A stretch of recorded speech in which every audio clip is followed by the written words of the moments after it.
ఆవు పాలతో అభిషేకములట, ఆవు పాలతో అభిషేకములట, ఆవు పెరుగుతో అభిషేకములట, ఆవు పెరుగుతో అభిషేకములట, ఆపద్బాంధవున అభిషేకములట,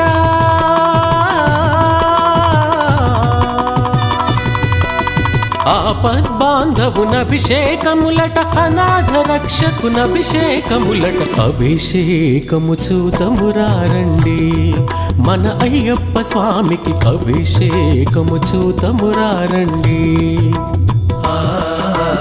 అభిషేకము చూతమురారండి, మన అయ్యప్ప స్వామికి అభిషేకము చూతమురారండి.